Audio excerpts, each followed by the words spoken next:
안녕하세요. 뽀얀거탑의 아나운서 류일합니다. 여러분 잘 지내셨죠? 오늘은 너무나도 오랜만에 여러분들 진짜 예전에 안 나오셔서 한참 동안 왜 안 나오냐고 기다렸던 분이 누가 기다렸어요? 아무도 아니 없네. 게시판에 올라왔었다니까요. 아, 진짜요? 목소리 나 아는 들으면 사람인가 바로 보다. 아실 것 같은데요. 아, 나혜란 교수님 오랜만에 나오셨습니다. 아, 안녕하세요. 안녕하세요. 잘 지내셨어요? 네, 잘 지냈죠. 오늘 네. 또 조동찬 선배님도 나오셨고요. 안녕하세요. 네, 안녕하십니까. 예, 오늘 어떻게 지내셨어요? 그동안 바쁘셔서 못 바쁘게 오시는 줄 지냈어요. 알았는데. 아니 바빠서 못 온 건 아니고요. 안 네. 불러줘가지고 못 온 거였고. 바쁜 걸로 하죠 그냥. 예쁘게 포장해 드렸는데 또 왜 그렇게 아, 게시판에 그런 글이 있었어요? 있었어요. 아, 한동안 아, 누구지? 안 나오셨을 때 아, 나혜란 교수님 되게 궁금한데. 좀 나 불러달라고. 지인인가 보다. 제 지인인 아니 것 그래서 같아요. 우리가 직접 올렸구나 했죠. 아, 저는 아니에요, 진짜. 솔직히 저는 진짜 아니에요. 아, 제 지인일 가능성이 높네요. 네가 아니 니네 나 교수가 스스로 아니라고 할 것도 예상했었어. 아, 그렇게 얘기하면 우리가 다 나 교수인 거 알아요. 아, 그래요? 아, 근데 저는 진짜 로그인하는 방법도 몰라요. 나 진짜 궁금해서 묻는 건데. 좀, 혹시 좀 그때- 추적해서 뭐 총각이면 어떻게 소개팅이라도 하실래요? 그러니까, 그때 올리시고 저한테 연락 주셔도 되는데 아직 연락 주셔도 되는데 누군지. 예, 뭐 올라오실 것 같네요. 이 방송을 들으셨다면. 네, 알겠습니다.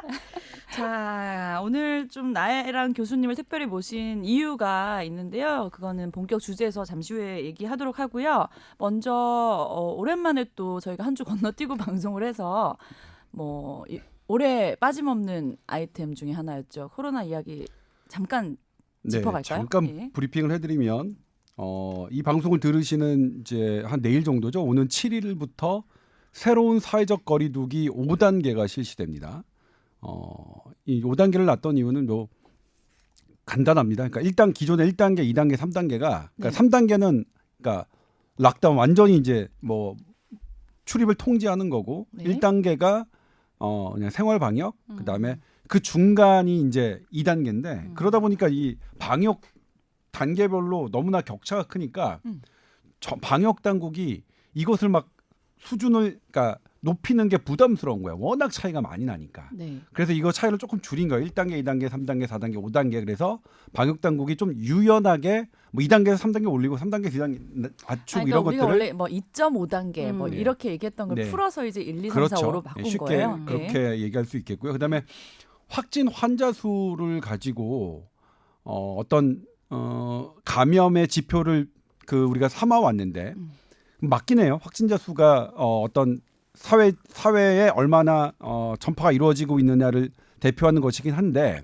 우리나라는 그 숫자가 되게 조금 엄격했어요. 네. 예를 들면 미국은 그러니까 우리나라의 맞아요. 인구 비율로 네. 미국 기준으로 하면 미국은 500명 정도가 미만으로 발생하면 그냥 생활방역당 수준. 네. 그다음에 뭐 프랑스, 이탈리아 같은 경우에도 200명, 300명 정도 수준이라도 가장 낮은 단계인데 우리는 2주간 100명 정도가 되면 100명을 넘으면 이제 강력한 사회적 거리두기를 올리는 뭐 그런 것으로 삼았었는데 저희가 좀 더 타이트했다는 예. 거죠. 네. 저희가 이게 옥스퍼드 대학에서 이제 각 나라별 방역의 그 타이트함 이것을 측정했는데 우리나라는 세계 최고 수준이었어요. 그러니까 이제 우리나라 뭐 이게 잘못한 게 아니라 네, 네. 잘했으니까 방역이라고 그렇죠. 나오는 예. 거죠. 네. 그런데 이제 이게 근데 오랫동안 지속이 되다 보면 이 강력한 사회적 거리의 피해가 나타나죠. 네. 그리고 그 피해는 사회 경제적 취약계층에 그럼요. 두드러지고요. 네. 미국 같은 경우에도 이 한 달 정도 셧다운 하니까 가장 소득이 낮은 사람에서 굶어 죽는 사람이 나타나기도 했으니까 그래서 이것을 장기화하기 위해서는 어떻게 해야 되나 계속 고민해야 될 거예요. 네. 앞으로도. 네. 근데 이제 우리나라 이번 고민은 조금 완화했습니다. 그래서 이제 수도권에서 100명 미만, 그다음에 타 지역에서 30명 정도까지가 유지되면 네. 가장 낮은 단계 생활 방역 수준으로 하겠다는 건데 요 어제하고 그제 환자 수가 조금 늘었어요. 세 자릿수. 네. 예. 근데 이 기준 생활 방역 수준을 넘진 않았어요. 근데 이제 그러면 이제 어떤 분들은 우리 세 자릿수 넘었는데 이거 이제 막 올려야 되는 거 아니야? 막 그러시는 분들도 있는데 물론 확진자는 적으면 적을수록 좋겠지만 우리가 새롭게 만든 5단계에서 지금 정도 수준으로만 유지되면 그냥 생활 방역 정도에서 우리가 생활할 수 있다. 그렇게 생각하시면 될 것 같아요. 알겠습니다. 그다음에 또 하나 네. 이제 제가 뉴스를 했는데 소개해드리자면 감염자를 보면 네. 감염 이게 이제 감염 감염자 한 명이 다른 사람을 몇 명을 감염시키느냐 요걸 R 지수라고 하죠. 환자 재생산 지수라고 하는데 코로나19 같은 경우에는 뭐 학자들마다 조금 다르게 계산되긴 하지만 2에서 2.5입니다. 한 명이 2명을 감염시키거나 아니면 2.5명, 그러니까 2명이나 3명을 감염시키는데 네.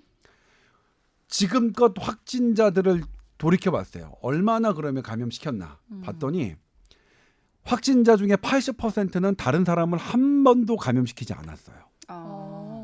20%가 다른 사람을 다 감염시킨 거예요. 그러니까 지금 우리가 현재 겪고 있는 세계적 대유행은 그 20%에 의해서 벌어진 거예요.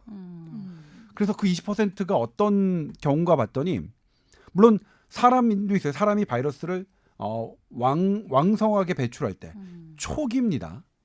뭐 코로나19 아시겠지만 내가 들어와서 내 몸에 들어와서 평균 잠복기 5일을 지난 다음에는 네. 이 바이러스가 한 9일 정도까지 막 증식을 하고요. 그때가 피크로. 이 바이러스가 내 몸과 싸우는 거고 그 다음부터 내 몸에 바이러스는 안 남아요. 그 이후에는 이 바이러스가 일으킨 내 몸의 염증과 내 몸이 싸우는 거거든요. 그래서 이게 바이러스 치료하기 지금 되게 난감해진 거거든요. 치료 시기에 딱 바이러스와 싸우는 시기에 뭐 쓰면 효과가 있지만 나중에는 효과가 없고. 근데 또 뭐냐면 네. 이 중증은 뭐냐면 바이러스가 다 나가고 난 다음에 이 염증과 내 몸이 싸우는 게 중증이거든요. 네, 그러니까 네. 중증으로 갈 사람한테는 쓸약이 없는 거예요, 오히려. 이 바이러스, 그러니까 렘데시비르 같은 바이러스 치료제도 이 기존이 이 코로나가 되게 희한한 거예요. 그러니까 처음에 와서 여기 증식하다가 나가면 경증인데 그때는 좋아요. 근데 중증으로 빠지는 건 나간 다음에 바이러스는 사라지는데 내 몸이 계속 자가 면역 질환처럼 싸우는 건데 그때는 바이러스가 전혀 그러면 상관이 없기 평소에 때문에 염증 질환 같은 뭐 폐혈증 이런 거 치료법으로 하면 되는 거 아니에요? 그래, 염증 좋은 네. 그래서 뭐냐면 네. 그래서 류마티스 약이 그래서 시도되고 있어요. 자가 면역 질환으로 내 몸에 어떤 염증을 저기 하는 것. 그래서 그런 부분들이 오히려 효과가 있을 것이라고 뭐 이게 2주 전에 사이언스에서 났을 거예요. 사이언스에 발표된 논문인데 네. 그렇게 진행되고 있는데요. 아무튼 다시 이 전파로 돌아가자면 이렇게 그러니까 10명을 다 우리 지금 현재 추적해 가지고 하고 있잖아요. 근데 그럴 필요가 없겠더라. 2명. 그 크게 누군가? 전파시키는 2명. 그 2명은 언제 생기느냐? 밀폐된 공간, 밀집한 사람들의 밀집, 그 다음에 밀접입니다. 밀접 접촉. 그러니까 3밀이라고 하는데 밀폐된 공간, 사람이 밀집돼 있는 것, 그리고 밀접 접촉한 이 세 가지가 딱 나오면 슈퍼 전파였다. 그러니까 앞으로 우리가 방역 당국에서 예를 들면 제가 감염인데 집에 가서 혼자 있으면 혼자 있거나 가족들이랑 하면 가족이 감염될 수 있어요. 근데 그렇게 쌓인 거는 20%도 채 안 된다는 거예요.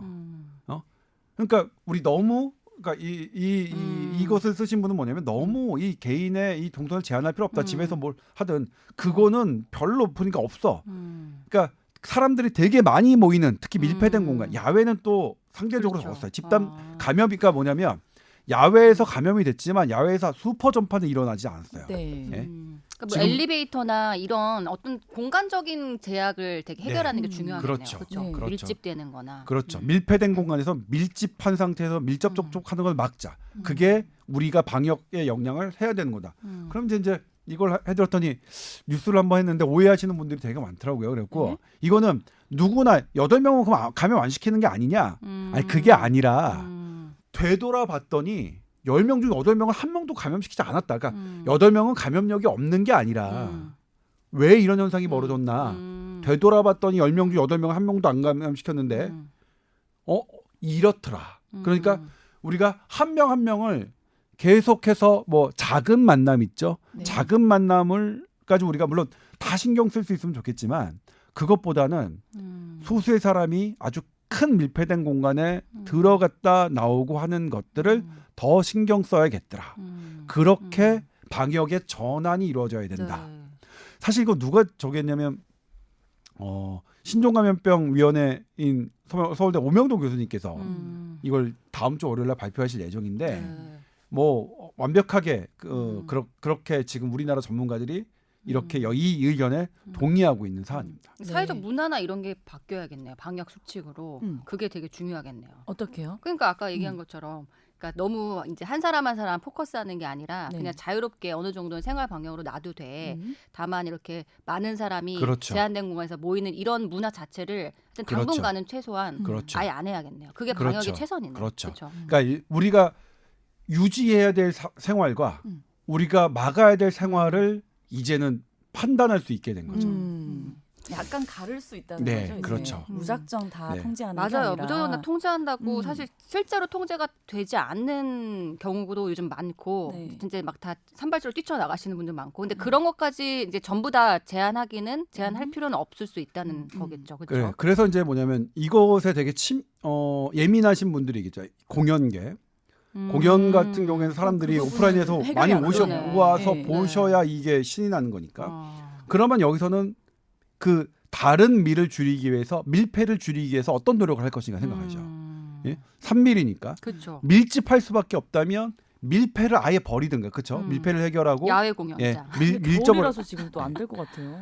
근데 밀집도 그렇고 공연이 좀 어렵네요. 네, 공연 공연에 문화재가 대한 좀 그런 어렵잖아요. 환기 부분을 어. 연코 아마 그쪽에서 누군가는 지금 좀 하고 있을 건데요. 네. 있을 것 같은데 그럼 얼마 만에 환기를 시키고 어떤 게 가장 좋으냐 이런 부분들이 해결해 나가야 될 부분이겠죠.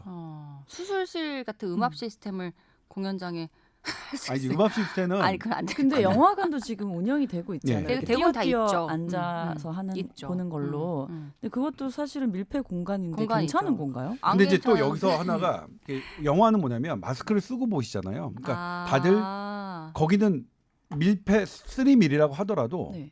마스크를 쓰고 있는 상태에서 말을 하지 않으면 사실 바이러스가 돌아다닐 틈이 별로 없는 거죠. 말을 할 일이 없으니까. 그러니까 이 여기서 이제 거기서 또 중요하게 나오는 게 크게 말하는 샤우팅하거나 싱잉하거나 그쵸. 아니면 이게 저기 큰 숨, 그쪽에 그 분들의 헤비 브레싱이라고 했는데 기말이 막 예. 튈 수 있는 그런. 아니 그렇죠? 공연을 보더라도 흥이 나더라도 꾹 참으면서 아니, 보면 그러니까 가능할까요? 관객은 또 참을 수 있는데 또 이제 그 여튼 그 출연진들도 이제 항상 위험에 놓여 있고 그렇네요. 등등.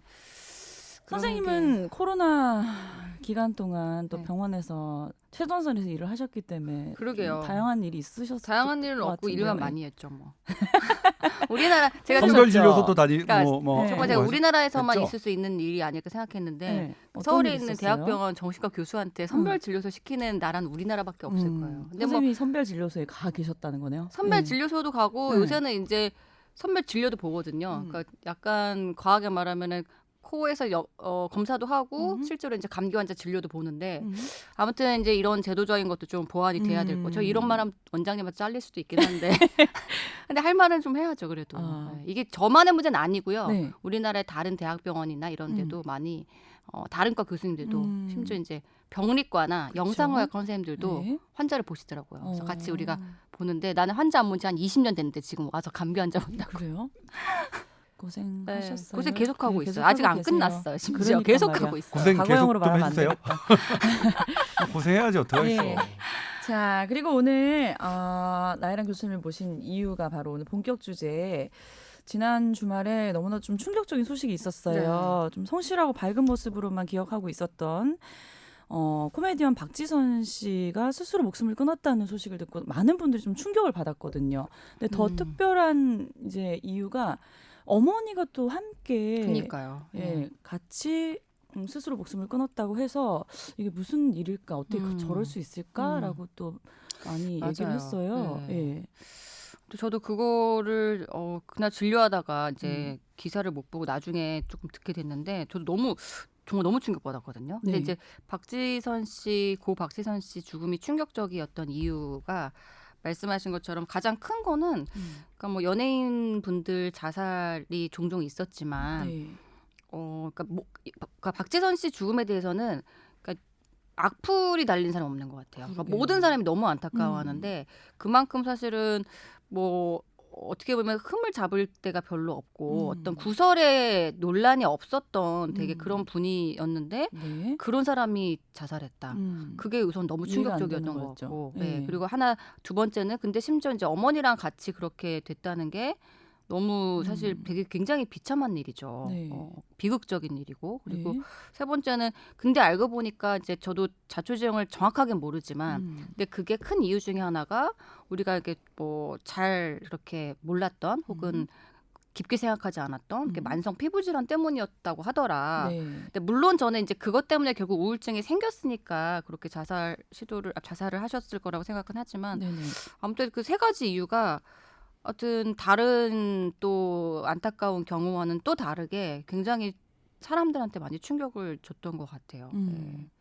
뭐 저 주위의 환자들도 이제 가끔 이제 그 이후에 얘기를 하시는데 이제 그렇게 밝은 뭐 그렇게 건전한 이런 친구가 그런 선택을 해서 굉장히 안타깝다라는 그러니까 다른 연예인의 자살과는 또 다른 좀 굉장히 그냥 우리 사회 밝은 젊은이가 그런 선택을 왜 했을까 이런 거에 대해서 안타까움이 정말 컸던 것 같아요. 네. 저는 의외였던 게 이제 그렇다면 어머니와 사실은 집단 자살이죠. 좀 그러니까 뭐 이렇게 동반이라든가 이렇게 그러니까 이 자살 보도 준칙에 어긋나는 그쵸. 그런 단어는 쓰지 않겠습니다. 그러니까 뭐 냉랭하게 자살은 있는 그대로 그리고 반드시 말씀드리지만 자살은 절대 하지 말아야 될 것이라고 가정하고 그 발판 위에 이제 저희가 이런 말을 네. 하는 겁니다. 네. 근데 집단 자살인데 예를 들면 아버지와의 관계가 저는 처음에 안 좋은 줄 알았어요. 그런데 기사들을 보니까 다른 가족들과도 관계가 너무 좋았죠. 너무 화목한 좋은데 가정이었던데요. 예. 그렇다면 이건 어떻게 된 것일까가 퀘스천 마크였어요. 네. 왜냐면 우리가 우울감 전염된다고는 얘기를 하는데 네. 이거는 이제 전염이 아니라 과연 쉐어한 걸까? 예를 들면 그렇잖아요. 뭐 나혜란 교수님 앞에서 제가 주름 잡는 건 아니지만 정신과 전문의 선생님들이 늘 하시는 말씀이 네. 단 한 사람이라도 내 얘기를 들어주는 사람이 있으면 죽음을 선택하지 않는다. 그렇게 말씀하시거든요. 네. 근데 이거는 엄마가 있었잖아요. 만약 엄마라면 딸이 근데 예를 들면 이제 엄마가 혼자 보내고 싶지 딸을 혼자 보낼 수 없었다고 하니까 아마 딸이고 엄마일 것으로 추정이 되는데 네.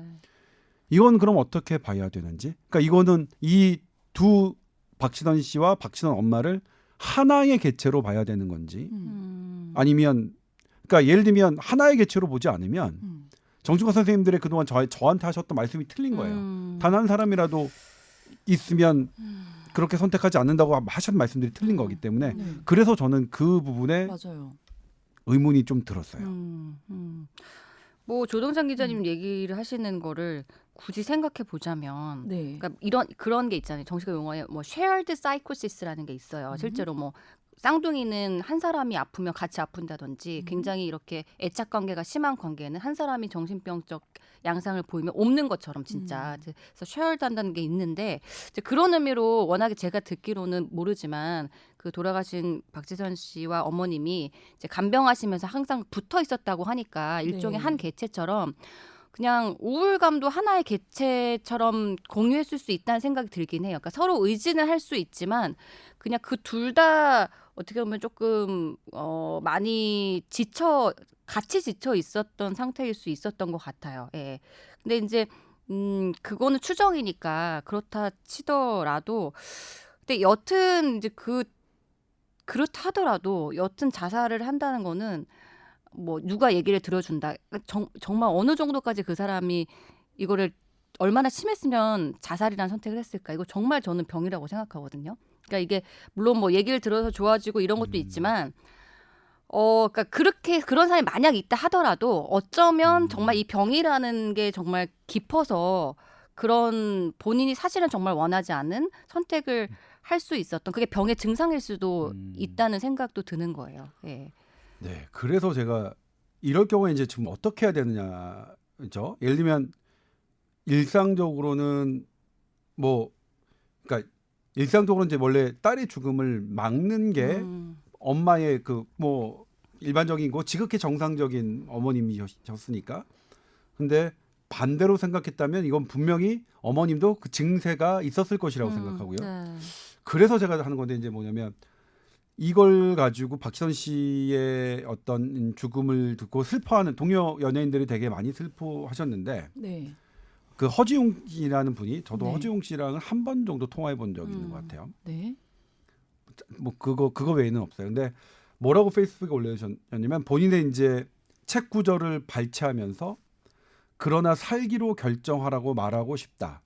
죽지 못해 관성과 비탄으로 사는 게 아니라 자신의 의지에 따라 살기로 결정하라고 말이다. 그러니까 이렇게 살기로 결정하라고 말하고 싶다. 이 글은 뭐 되게 위안이 되고 맞는 소리라고 했는데 이 글에 대해서 정신과 미국에서 활동을 하시고 계시다는 정신과 전과 전문의 선생님이 뭐라고 자기의 이제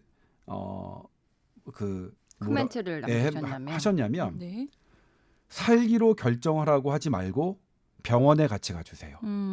이렇게 말을 해주셨어요. 저는 그래서 이게 이 질병이라면 이제 허지웅 씨를 너무 저기 한다는 게 아니라 실은 그렇게 살기로 결정하고 네가 뭐 해라 의지로 해결될 수 있는 문제로 우리가 자살 문제를 접근하는 것은 대단히 위험한 방식이라고 저는 맞아요. 제가 생각하기- 얘기 드리고 예. 싶은 게 정말 그런 얘기였던 네네네. 거예요. 네, 이게 그러니까 이 상황을 봐도 제가 느꼈던 거는 이게 정신과 육체를 떼놓을 수 없는 것 같고 만약에 정신력으로 뭐 버텨라 이런 말이 있다면 그거는 틀린 말인 것 같다. 틀린 거예요. 육체가 고통스러웠을 때 정신이 이제 힘들어지는 게 육체가 먼저인 것 같은 거예요. 그러니까 우리가 뭐 정신력으로 버텨야 돼, 너는 할 수 있어 이런 게 다 무용지물인 것처럼 느껴지고. 버틸 수 있는 네. 상황도 있고 그런 사람도 있죠. 음. 그럴 때도 있고. 근데 여튼 이 결국 종국적으로 자살이라는 상황이 벌어진 사람과 상황에 대해서는 그거는 저는 전적으로 병리라고 생각해요. 네. 저는 이제 겹치는 게 예전에 이제 행복전도사라고 하는 그분, 분이 있었어요. 그쵸. 그러니까 정확하게 저도 그 생각했었어요. 똑같다. 그분도 만성 통증이 있었고, 만성 통증이 있었고요. 맞죠? 네. 자가면역 질환이었던 너무 아프다고. 그러니까 그분은 남편 정확하게 하면 남편의 살인 후 자살입니다. 정확하게. 그러니까 맞아요. 표현은 살인 후 자살이기 때문에 집단 자살도 아니고. 비슷하네 진짜. 네. 근데 그때도 뭐냐면 어쨌든 간에 그 원인은 그러니까 죽음의 원인을 하나로 단정 짓는 거는 정신과 선생님들이 되게 금하시는 거니까 뭐 아주 복잡한 상황에서 어떤 게 트리거가 됐을지언정 여러 복잡한 상황이 있었겠지만 그래도 그분은 분명히 질병의 통증이 있었고 그 통증이 갖고는 어떠한 또 다른 정신적인 고통이 있었겠죠. 네. 그러니까 그런 분에게 아파도 정신적인 문제야. 열심히 살라고 해. 라는 말은 안 통한다는 대단히 거죠. 저는 잘못된 우리가 자살을 대하는 잘못된 문화가 아닐까 싶어서 그런데 네네. 이번에도 그래. 이제 저는 놀랐던 게 왜 박지선 씨의 죽음은 나도 아플까? 그리고 사람들이 이상해요. 그러니까 특별하지 우리가 박지선 씨를 특별히 더 좋아하거나 그러진 않았잖아요. 근데 이분의 이 집단 자살 소식은 정말 깜짝 놀라게 보게 됐고 저는 한 번도 뵌 분이 아닌데도 마음이 되게 아프고 근데 사람들이 다 아파해요. 그쵸? 맞아요. 네. 그래서 이거는 우리가 절대로 일어나서는 안 되는 자살에 대해 집단 자살에 대해서 우리는 왜 아파할까? 이 부분이 사실은 저는 계속 이것에 대한 의문이 해결이 되지 않아요. 예를 들면 자살한 사람을 아파하는 애도 반응은 정신과 선생님들 금기하잖아요. 그렇죠?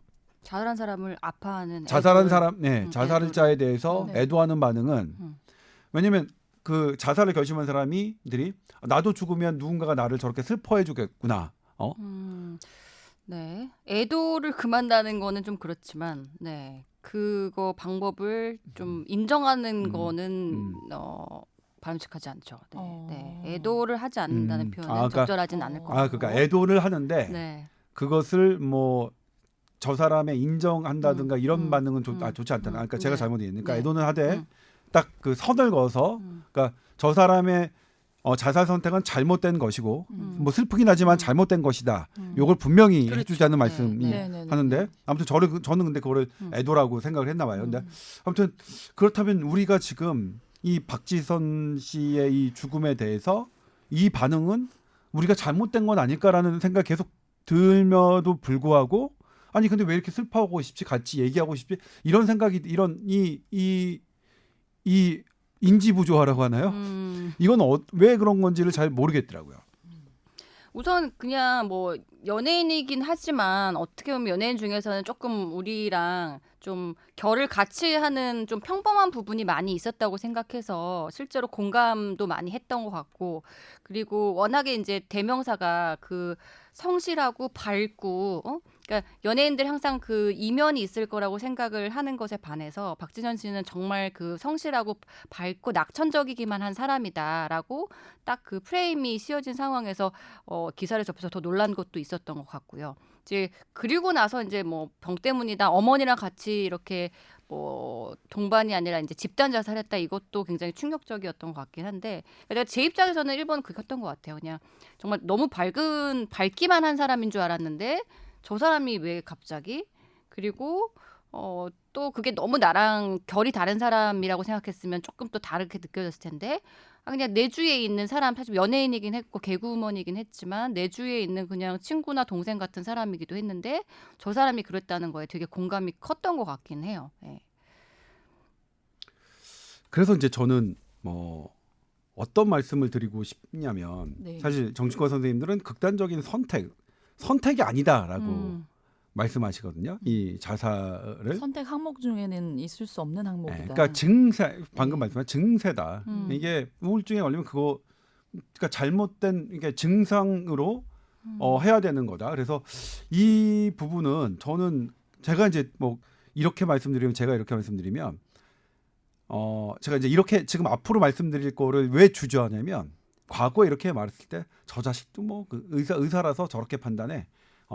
그러니까 사람을 전부 다 그냥 그런 식으로만 보지 이렇게 자주 들었기 때문에 제가 자주 안 하는 그다음부터는 네. 막 아예 그냥 안 하는 일종의 금기어인데 이것은 약물로 치료 받아야 되는 순간이라고 생각해요. 그러니까 너 용기 내, 너 내가 저기 할게 이 말로는 분명히 한계가 있다. 이건 왜냐면 제 경험으로도 이미 와 있는 부분이 있기 때문에 그런데요.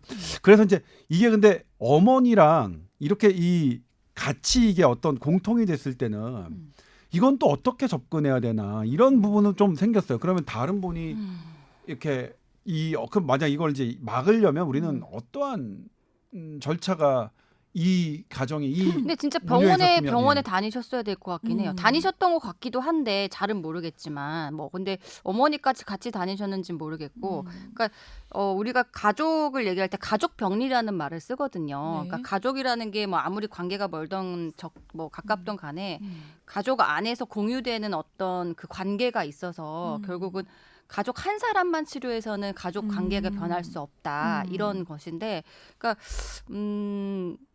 우선 두 분이 아까 말한 것처럼 그냥 개인적으로 둘 다 치료를 우선 받으셨어야 될 것 같고 저는 아까 조동찬 기자님께서 얘기하신 것처럼 근데 이게 사람들이 자살에 대한 생각을 해볼 수는 있을 것 같은데 실제로 자살을 뭐 이제 여기 청취자 분들께서도 자살을 뭐 해보려고 생각해보는 분도 일부 있을 수 있겠죠. 네. 근데 실제로 그렇게 생각하는 것과 실제로 자살하려고 뭐 예를 들어서 어떤 방법을 정말 하는 거, 시도해보는 뭐 거? 어디 뭐 난간에 간다든지 차에 실제로 받친다, 뭐 이런 것들 있잖아요. 네. 그 순간에 사람은 무서워서 결국은 시도할 수가 없어요. 네. 정상 우리가 보통 사람이라고 하는 생물체는 근데 네네. 그 우울증의 병리가 되면, 그러니까 그러니까 죽는다는 것 자체가 그냥 아무런 감각이 없어질 수가 있어요. 그러니까 무섭지도 않고, 그러니까 죽고 싶다 이런 걸 떠나서 그냥 아무런 감각이 없어지는 거죠. 그러니까 예를 들어서 지금 제가 생각을 하면 되게 기분이 나빠서 정말 이렇게 살아서 뭐하나 죽어버릴까라고 하다가도 만약에 제가 뭐 옥상에 섰어요. 그러면 전 밑에 보는 순간 무서워서 바로 내려올 거예요. 올라가지도 못하겠지만. 근데 그런 아예 감각이 마비되는 것 자체가 사실은 우울증의 이걸 우리가 병이라고 얘기할 수밖에 없는 증상이거든요.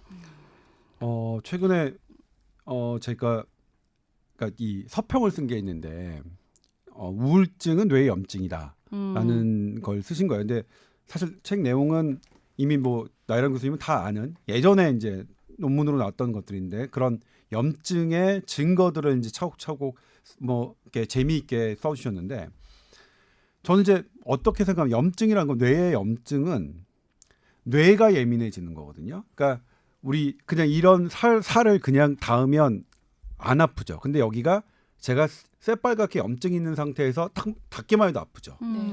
뇌가 염증이 생긴다는 건 뇌가 그런 상태예요. 그렇기 때문에 본래 뇌가 갖고 있는 기능을 할 수가 없는 거예요. 뇌가 너무나 예민해져서 내가 혈액을 보내거나 뭘 움직이는 것으로도 되게 예민하고 아픈 상태니까 그 나머지 내가 저거 예를 들면 저 난간에서 떨어지면 아플까 이런 정상적인 이런 반응들이 안 오는 것이라고 생각을 하고 그렇기 때문에 저는 이 우울증은 제가 이제 제일 가장 싫어하는 게 마음의 감기라는 얘기가 싫거든요. 마음이 아니다. 네. 저는 마음이란 말은 없애야 된다고 생각해요. 마음이 어디 있어요 지금? 피지컬인 거네요. 다 뇌지.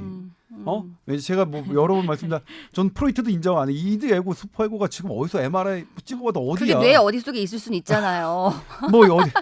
이드의 부위가 뇌 어디 속에 있을 수는 있죠. 100년 동안 이드가 해당하는 영역이 어떻게 되고 이드가 작용할 때 뭐 펑셔널 MRI에서 어떤 반응이 뭐 네. 이런 것들이 안 나오는 상황에서 이드는 저는 변형기 어디 속에 있을 거라고 저는 생각하고 있어요.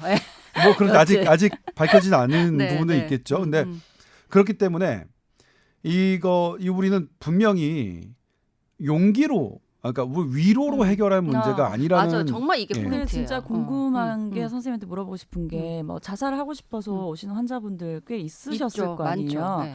그러면 실제로 이제 약물 치료하고 이렇게 상담 치료를 하게 되면 음. 정말 호전이 되고 그 병이 완쾌가 되는 경우가 많이 있나요? 완전 많죠. 완전 많죠. 네. 그러니까 우울증 약은 먹어도 뭐 잘 치료가 안 되고 오래 걸린다 아, 이런 얘기도 있어서 사실 그게 우울증이라고 말하는 그 병에는 정말 다양한 여러 가지 종류가 있기 때문에 딱 어떤 사람이 잘 난다, 어떤 사람은 안 난다고 얘기 어렵지만 조금 잘 치료되는 부류도 있고 치료가 좀 애매모호한 경우도 분명히 있어요. 네. 근데 정말 이게 우리가 생각하는 병을 앓고 있는 분들은 너무너무 드라마틱하게 반응이 좋아요. 네. 그리고 그러니까 그 생각을 내가 왜 했지라는 생각을 정말 하게 되고 근데 이거를 참 이게 경험을 해본 사람은 정말 이해가 한 번이라도 해본 사람은 그렇죠. 이해가 잘 될 텐데 그러니까 저는 사람들이 정말 다양한 사람이 있다고 느낀 게 예전에 제가 되게 친한 친구가 자기는 한 번도 살면서 죽고 싶다는 생각을 해본 적이 없다는 거예요. 네. 근데 저는 반면에 한 뭐 20대 대학생 때까지만 해도 죽고 싶다는 생각 솔직히 되게 많이 했거든요. 저도 그랬어요. 20대 때. 정말 많이 네. 했어요. 그리고 뭐 정말 뭐 이렇게 시도도 해볼까 이런 생각 할 정도로 뭐 전 그때는 시도도 좀 해봤어요. 좌절이 많을 때잖아요. 근데 이제 아무튼 그래서 다행히 여기까지 좀 살아서 뵙게 돼서 다행입니다. 이제 죽을 일 없어요. 아. 네. 아무튼 그랬는데 네. 그 친구 한 번도 자기 죽고 싶다는 생각을 한 적이 없다고 해서 야 세상에 이런 사람도 있구나라고 생각을 했거든요. 그럼요. 그래서 우리가 이해를 서로 생각보다 이제 못하는 경우도 꽤 많은데 정말 이 죽고 싶다는 생각은 할 수 있지만 그 다음 죽는 거 실천해 보는 거 네. 여기 그 다음에 이제 진짜 문턱까지 가는 거는 진짜 그거는 병이에요, 네. 병. 네, 정말 병이에요. 그러니까 그러니까 예를 들면 이 방송을 들으시는 분들은 없길 바라지만 내가 어떤 구체적인로 어떤 시도를 하겠다고 생각하시면 네. 약을 드셔야 돼요. 정말 그래요. 약을 드셔야 네. 되는 거예요. 근데 정말 죽고 싶은 마음이 간절한데 내 발로 내가 병원 가서 약을 탈 수 있을까요? 할 수 있죠. 그렇죠. 그 있죠. 순간까지는 돼요. 그러니까 그 저는 병식이 되게 중요하다고 생각하는데 네. 그렇기 때문에 저도 뭐냐면 제가 좀 약간 그러면 약 달라고 그래요. 아는 분들한테. 그러니까 이거는 다른 걸로 안 되고 약으로 되는 거니까. 그거 알아요. 선배님이 멘탈이 좀 많이 약하시잖아요. 제가요? 지금 멘탈 갑인데? 약을 챙겨 드세요. 아니 그러니까 이것도 문제야. 약간 멘트가 잘못된 게 멘탈이랑 상관이 네. 별개의 그렇죠. 문제 있다는 거야. 그렇지. 이게. 이게 그 얘기를 지금 정말. 하고 있죠. 어? 네. 그러니까 멘탈이 강한 사람도 이 우울증이라는 병마가 걸리면 맞아. 한순간 무너질 수가 있다는 거예요. 그래서 우리가 그 저 사람 없는 것 같아요. 그래서 정신력이란 말을 하면 안 된다고 아까 내가 얘기했던 게 네. 이 부분인 것 같아요. 그리고 나도 그래서 마음이 이제 이렇게 안 좋은 사람들한테 뭐 힘내 견뎌하는 게 어쩔 때는 정말 필요한 순간이 있지만 네, 네. 정말로 그 사람이 그 병의 고통이 심할 때는 되게 무례하고 두 번째는 되게 가혹한 행위라고 생각해요. 왜냐면은 그 사람은 사실 그럴 만한 여력이 없거든요. 근데 이제 심지어 너무 안타까운 거는 아직까지도 이런 경우에 심지어 이제 가족들이나 주위 사람들이 병원 가는 걸 막는 경우가 있어요. 심지어. 너 왜 막죠? 정신과 병원 왜 가냐. 그러니까 부모 입장에서는 자식이 좀 너무 죽겠다고 하고 그러면 걱정은 되지만 뭐 이겨내봐라, 좀 힘내봐라 이렇게 해줄 수 있을 것 같고 저 같아도. 근데 요즘에는 그래도 많이 좋아진 것 같아요. 예전에 요즘엔 옛날보다 네. 정말 많이 좋아지긴 했어요. 근데 제가 얘기하고 싶은 거는 사실 아무리 친한 사람이라 하더라도 가족이라 하더라도 그 사람이 얼마나 힘든지 모를 수 있어요. 왜냐면 겉으로 낮에 밝은 척 할 수 있거든요. 근데 그 사람이 정말 얼마나 힘든지를 가족들이라고 다 알까요? 그래서 저는 그런 거 옆에서 이렇게 좀 섣부르게 얼마나 그 사람이 힘든지에 대해서 판단하는 거는 되게 위험할 수 있고 저는 오히려 진짜 이 사람이 이런 생각을 했을까라고 정말 깜짝깜짝 놀랄 때가 많은데 그래서 아까 멘탈이랑 병이랑은 좀 상관없는 것 같아요. 네. 사회적으로 위치가 있고 자기 할 일도 열심히 하고 밝아 보이고 멘탈이 강해 보이는 사람도 이 병에 걸릴 때 사실 힘들고 무너지는 거는 병이잖아요. 근데 이거를 자기도 너무 대수롭지 않게 생각하고 주위도 그렇게 받아들이면 정말 손해가 너무 막심하죠, 진짜. 그래서 저는 그래서 물론 이제 치료를 받으셨을 것 같기도 하지만 좀 너무 안타깝다. 그리고 이거는 진짜 어떻게 보면 우리가 증상인데 왜 제대로 이거를 우리가 옆에서 케어를 못했을까 이런 부분이 너무 좀 안타까웠고 또 하나 이제 제가 그냥 의료인으로서 좀 더 생각을 했던 부분은 생각보다 이제 많은 분들이 이런 만성 질환이나 겉으로 좀 드러나지 않는 것 때문에 힘들어하는 경우가 많구나 그런 것들도 내가 너무 좀 이렇게 좀 너무 간과하지는 말아야겠다라는 생각을 많이 했어요. 그러니까 피부 질환이라는 게 별거야? 뭐 사실 그 죽는 병 아니잖아. 뭐 이렇게 생각하는 사람 많잖아요. 뭐 통증이 별거야. 그 죽는 건 아니잖아. 뭐 암 걸렸어? 근데 이거를 겪는 사람 입장에서는 정말 힘든데 그러니까 남의 고통을 예단하는 거는 되게 위험하고 무례한 일인 것 같아요. 네. 아무튼 좀 굉장히 좀 안타까운 생각이 저도 많이 들었고요. 아직까지 제가 일을 좀 더 열심히 해야겠구나. 저는 그러니까 왜 저 개인적으로 그러니까 예전에 알았던 제 군의관 때 알았던 분인데 그 당시 이제 영어학원을 다녔었는데 그때 이제 파릇파릇 대학생인데 영어학원을 오셨던 분인데 그분이 박지선 씨를 되게 존경한다고 그랬어요. 그러니까 본인의 학교 선배신 거야. 그래서 저는 그때 알았어요. K대. K대 교육학과. 그래서 뭐 그런 생각도 뭐 나고 그리고 이제 전 깜짝 놀랐어요. 되게 저는 원래 개그맨들은 되게 머리가 좋다고 생각합니다. 그러니까 설령 그분들이 학교에서 공부를 못 하셨다 하더라도 그런 타이밍에서 사람들의 기대와 반발짝 앞서서 어떻게 웃음을 이끌어내는 것은 어마어마하게 저는 머리가 좋은 분들이라고 저는 개인적으로 생각하는데 저렇게 공부를 잘하신 분도 저런 선택을 했구나 뭐 이런 여러 가지로 사실은 되게 많이 유쾌하게 봤던 분이라서 우리가 더 슬픈 건 아닌가 뭐 저 개인적으로는 그런 생각도 좀 해봤어요. 그러니까 그렇게 밝아 보이는 사람조차도 이런 선택을 할 수 있다는 게 충격적이었던 것 같고요. 그러니까 좀 주위에 사람이 그러니까 밝아 보인다고 해서 그 사람이 항상 밝을까라는 것에 대해서는 한번 좀 이렇게 주위에 따뜻한 시선을 다시 가져볼 필요는 있는 것 같아요. 저도 사실은 정말 슬프지만 밝은 척 할 때 많거든요. 저도 진짜 밝다는 소리 정말 많이 듣잖아요. 아니 나는 되게 슬픈데 맨날 저보러. 선생님이랑 나랑 되게 비슷한 면이 있는 게 아니 전혀 안 슬퍼 보이세요. 아니 진짜로 20대 때 왜 잘할 생각도 했다면서. 나는 정말 그러니까 우리가 심각했어 되게 그때. 감성적이다 사람이. 그래서 순간적인 거 아니에요? 감성적이고.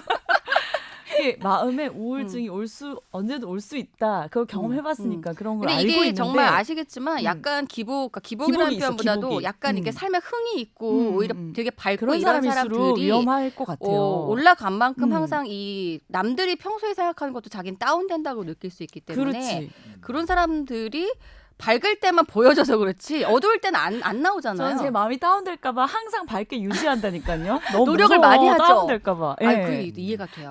내가 이 다운을 얼마나 힘들게 겪을까, 못 견딜까. 그러니까 이게 그러니까 사람이 겉에 보이는 것만 가지고 판단하는 건 참 어렵고 아무튼 우울증은 정말 병이다. 그리고 약을 먹으면 음. 진짜 호전되는 경우가 진짜 너무너무 많다. 아니, 진짜 도움이 된다니까요. 근데 어떻게 그거를 믿음을 정말 가지고 좋은데 어떻게 병원에 설명을 가셔야 해야 될지 돼요, 모르겠네. 이런 네. 거야, 진짜. 그러니까 저 병식이 그러니까 내가 나를 안다는 거는 되게 중요한 것 같아요. 그러니까 모를 때는 내가 어떻게 해야 되지? 그러니까 그 정신과 의사를 만나러 가는 게 좀 부담스럽고 그래. 저도 특히 그래요. 정신과 의사 선생님도 뭔가 저 다 다 아니까 될 것 털어놓을 같고 저는 막 뭐냐면 다 털어놓을 정신과 벗겨져야 의사가 될 것 없어. 같은 느낌이잖아요. 털어놓지 말고 약만 타가요. 아, 그런 방법이 그래서 있었구나. 제가 하는 방법이 그거예요. 아, 털어놓지 약만 않고 받는 거? 처방만 받아서. 아니 아. 정말 이것도 도움 많이 돼요. 왜냐면 이게 병이기 때문에 물론 털어놓기까지 하면 정말 시원하겠지만 선생님 약을- 저못 털어놓지만 우울증 약을 있으니까 먹고 약 안 주세요. 먹고는 아니 진짜로 왜냐면 생각 자체가 완전 바뀐다니까요. 진짜로. 내가 어느 순간 딱 느낌이 와요. 그래서 저는 딱 느낌이 오면 느낌이 사람 이제 온다. 하산을 내가- 해도 되겠구나. 아니 아니라 그게 아니라 내가 딱 우울감이 나를 찾아오는 느낌이 온다. 선배- 촉이 온다. 선생님 나한테. 직접. 직접. 그럴 때 보면은 이제 계절이 바뀌거나 태양광이 떨어지고 있구나. 저도 느낌이 그래요. 와요. 네, 네, 느낌 느낌이 와요. 딱 오면 네. 느낌이 오면 딱 생각이 바뀌어요. 뭔가 뭐 일을 계속 해야 되나부터 시작해서 저는 온갖 반대인데 회의. 저는 어렸을 때부터 그랬어요. 제가 기억하는 걸로는 중학교 때인데 하늘에 구름 한 점 없고 맑은 날. 그러면 저는 그때 중학교 때 막 도망쳤어요. 그게 우울해서 우울감인지 몰랐지 그때는. 그러니까 뭐냐면 이게 세상이 나를 짓누르는 느낌이. 그게 전형적인 멜랑콜리예요. 나도 맑은 날을 싫어했다. 근데 멜랑콜리예요. 요즘은 맑은 날이 좋아졌는데 옛날엔 비 오는 날이 좋고 맑은 날이 그렇게 아니 싫더라고요. 전형적인 멜랑콜리야 그게. 뭐 그래서 그런 거. 그래서 이제 딱 그런 시기 오면 그러니까 뭐 없어요. 내가 일이 잘못되거나 이런 거랑 전혀 상관없어요. 하늘에 구름 한 점 없이 맑은 날. 그러니까 저도 그런 거 있어요. 셋 다 문제가 있네. 문제가 있는 사람들이 지금 뭐 약에 뭐 자기 성찰하는 자리예요 지금. 아니 근데 그래 부탁드려요. 뭐 그러니까 이게 우리가 서로 그러니까 이런 네. 문제가 다 있을 수 있다는 얘기를 거죠. 터놓고 해야 해야지 돼. 서로 다 똑같이 이게 그런 우리 게 잘못이 있다는 아니에요. 게 이건 나만 우리 그런 게 잘못이 아니라는 걸 또 아니고. 알고 있어야 돼요. 이거 병이야 병. 맞아. 약을 먹어야 돼요. 아니 뭐 약 전도사 같은데 네. 진짜 약은 그리고 다 여기 들으시는 분들 알겠지만 약이 치매를 유발하지 않아요. 아시겠지만 우울증이 치매 리스크 팩터고 그리고 같은 우울증이 여러 가지 기전으로 우울증 걸렸을 때 뇌 염증이 생길 수 있고 뇌 기능이 떨어져서 뇌 노화가 빨리 올 수 있고 그리고 우울증 걸려서 사회생활 적게 하면서 실제로 둔화될 수 있고 뭐 등등등 팩터로 우울증이 치매 위험 인자가 될 수 있지만 우울증 약을 먹는다고 치매 걸리는 일은 정말 없다는 걸 제가 99.9999% 보장해요, 진짜. 그래서 저는 선생님이 완치되는 경우 많다고 얘기를 해도 우울증이라는 게 어떤 원인이 있을 수 있잖아요, 본인만의. 본인만의 그게 그 원인. 원인이 제대로 해결되지 않은 상태에서 그건 좀 약을 달라요. 네. 먹어도 해결이 될까? 이게 또 그런데 의구심이 그러니까 있더라고요. 그거는 좀 관점이 다른 건데요. 우울증을 항상 만드는 원인이 있어. 그게 제가 아까 좀 치료되기 어려운 케이스라고 했는데 사람이 원래 성격이 부정적이라든지 아니면 환경이 진짜 뭐 해결이 안 된 사건이 그러니까 환경이 있다든지. 되게 진짜 해결이 안 될 수, 그러니까 뭐 예를 들면 되게 돈 어려운 문제다. 거. 뭐 돈 이러면 문제, 해결이 안 되고 아니 그럴 뭐 수 부모과의 있잖아요. 문제, 예. 뭐 이런 거 평생 해결할 수 없는 거 그런 건 해결할 수 없지만 그것에 대한 나의 반응이나 생각 그리고 내가 얼마까지 거기에 낙담할 것인가 어떻게 극단적으로 부정적으로 갈 것인가에 최소한 제가 이런 얘기 하거든요. 우울증 약은 기분을 좋아지게 만드는 약이 아니고 네. 너가 다운되는 것에 대한 최소한의 방어막을 쳐주는 거다. 네. 이걸 먹으면 네가 최저까지 끝까지 내려가는 가는 일은 거는 없을 막는다. 거다. 이걸 먹고 기분이 좋아질 걸 기대하는 게 아니고 그러니까요. 너가 알지 모르게 굉장히 좌절하고 극단적인 생각까지 가는 거를 이 약을 먹음으로써 최소한 방어는 해준다. 이건 정말 마지노선이라는 거죠. 그래서 사람들이 약을 먹으면 기분 좋아지는 약이 어디 있어요? 뭐 약 먹으면 치매 걸려요. 뭐 등등등 오해가 많은데 그런 거 아니고요. 병이기 때문에 우리가 뭐 예를 들어서 폐렴 걸려서 뭐 항생제 먹는다. 폐가 좋아져요? 아니죠. 염증만 좋아지 그냥 건강 상태로 돌아오는 거잖아요. 네. 네, 근데 약을 먹었을 때 뭐 사람이 기분이 좋아지거나 똑똑해지냐? 아니죠. 그냥 정상 상태로 돌아오는 거예요. 힘들 네. 때는 적당히 힘들고 네. 아플 때 적당히 아픈 거. 근데 약을 안 먹고 방치하면 어떻게 되겠어요? 그러니까 이게 한없이 자괴감과 우울로 빠져드는 인생 무상과 또 그런 경험 다 있잖아요. 네, 그래서 나이론 교수가 안 보는 사이에 말하는 게 좀 늘었네요. 아니, 제 전문 분야 말할 땐 저도 할 게 많아요. 근데 맨날 선배님 굉장히 오늘 상담 받았어. 감동 받으셨네요. 치유 받았나요? 아니, 쉽게 감동받지 않아. 아무튼 얼마나 그래도 까다로우네 내가. 그 약은 아무튼 네, 우리를 그렇네요. 지켜주는 최소한의 방어막이니까 그런 생각을 갖고 진짜 저는 음. 이거를 너무너무 안타까워가지고 어디 전도사라도 가고 싶은데 바빠가지고 전도를 할 시간이 없네요. 알겠습니다. 네. 자, 마음에 우울증이 있다는 거 아마 스스로 뭐 다 아시잖아요. 있으신 분들은 네. 용기 내셔서 약으로 치료를 하셔야 된다는 거 꼭 명심하시고 주변 분들도 좀 그런 것들을 추천해 주시고 권장해 주시고 하는 게 좋을 것 같아요. 여튼 죽음에 대해서 네. 구체적인 생각을 할 단계라면 그거는 병원에 가보시는 게 좋을 것 같습니다. 알겠습니다. 오늘 나와주셔서 너무 감사드려요. 너무 선생님. 반가웠어요. 좀 자주 좀 어둡고 와주세요. 힘든 네. 좀 안타까운 주제였지만 네. 또 여기서 좋은 우리가 좀 좋은 영향력을 네. 미칠 수 있었으면 참 좋을 것 같아요. 그렇네요. TOWER@sbs.co.kr로 메일 보내주시면 저희가 또 상담 다 해드릴게요. 자, 다음 시간에 뵙겠습니다. 감사합니다. 네, 고맙습니다. 감사합니다.